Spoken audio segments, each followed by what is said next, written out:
बोलणारे झाड. एके गावात चिंपू नावाचा खट्याळ पण हुशार मुलगा राहत होता. तो गावभर आपल्या खेळकर स्वभावामुळे प्रसिद्ध होता. शाळेत अभ्यास जेमतेम करायचा, पण प्रश्न विचारण्यात मात्र तो भारी होता.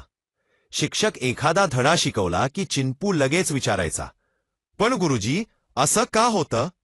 मित्रांना हसू यायचं, पण चिंपूचं कुतूहल थांबायचं नाही. चिंपूची आई नेहमी म्हणायची, एवढे प्रश्न विचारतोस तेवढं वाचनही कर.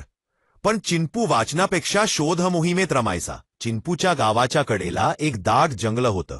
गावकरी तिथं फारसे जात नसत, कारण तिथं विचित्र आवाज येतं. कधी झाडं हल्ल्यासारखी दिसत, तर कधी एखादा प्राणी अचानक समोर येई. एके दिवशी शाळा सुटल्यावर चिंपूने ठरवलं, आज मी या जंगलात जाऊन पाहणार खरं तर इथं काय आहे. तो एकटा जंगलात शिरला. पक्ष्यांची किलबिल, वाऱ्याचा गार झुळूक, झाडांची सलसल बघून त्याला खूप मजा वाटली. जंगलात थोडं पुढे जाताच त्याला एक प्रचंड मोठं वटवृक्ष दिसलं. झाड खूप जुनं होतं. त्याच्या फांद्यावर पक्ष्यांची घरटी होती. चिंपू झाडाखाली बसून विश्रांती घेत होता. इतक्यात एक गंभीर आवाज आला, काय रे छोट्या, इतक्या आत का आलास? चिंपू थक्क झाला. तो इकडे तिकडे बघू लागला. कुणी बोललं? आवाज पुन्हा आला. मी बोललो, मी हे झाड. चिंपूच्या डोळे विस्फारले. अरे वा, झाड बोलते खरंच? झाड हसून म्हणाले, हो रे, पण मी फक्त धाडसी आणि प्रामाणिक मुलांशी बोलतो. तू उत्सुकतेपोटी आलास म्हणून मी तुझ्याशी बोलतोय. झाडाने आपली कहाणी सांगायला सुरुवात केली. मी या जंगलात शेकडो वर्षांपासून उभा आहे. आधी इथे खूप प्राणी, पक्षी, झरे, फुले होती. पण माणसांनी झाड तोडायला सुरुवात केली. आता हे जंगल कमी होत चाललं आहे. जर असंच चालू राहिलं तर सगळं नष्ट होईल. मग मी काय करू शकतो? झाड म्हणाल, लहानसा मुलगा असूनही तू खूप काही करू शकतोस. तुझ्या मित्रांना, गावकऱ्यांना सांग की झाडं तोडू नका, झाडं लावा, पाणी जपा.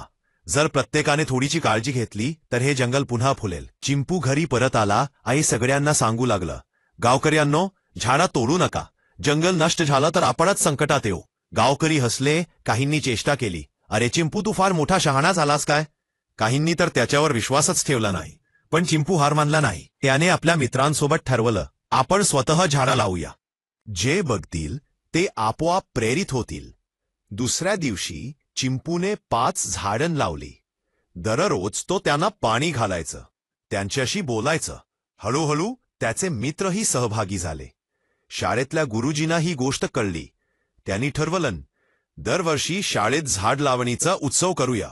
संपूर्ण गाव एकत्र आला. नदी किनारी, शाळेच्या आवारात, शेताच्या बांधावर सगळीकडे झाडं लावली गेली. गाव हिरवंगार दिसू लागला. एका उन्हाळ्यात पाण्याची खूप टंचाई झाली. जवळच्या गावात झाडं फारशी नव्हती, म्हणून तिथं उष्णता आणि दुष्काळ जास्त जाणवत होता. पण चिंपूच्या गावात थोडं थंड वातावरण होतं, कारण त्यांनी झाडं लावली होती. तेव्हा लोकांना कळलं, झाडं लावण म्हणजे स्वतःच्या भविष्य सुरक्षित करणं आहे. सगळे चिंपूच्या कौतुक करू लागले. एक दिवस चिंपू पुन्हा त्या वटवृक्षाजवळ गेला. झाडाने आनंदाने सांगितलं, अरे छोट्या, तू खूप मोठं काम केलंस. तू एकट्याने सुरुवात केलीस आणि आज सगळं गाव तुझ्यासोबत आहे. हीच खरी जादू आहे, चांगला विचार आणि कृती. चिंपू हसला आणि म्हणाला, मी वचन देतो, मी आयुष्यभर झाडं लावीन आणि सगळ्यांना लावायला प्रोत्साहित करीन.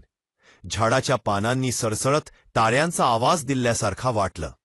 निष्कर्ष, ही गोष्ट मुलांना शिकवते की लहान मुलंही मोठा बदल घडवू शकतात. निसर्गाचं रक्षण करणं म्हणजे आपलं जीवन वाचवणं. झाडं आपले खरे मित्र आहेत.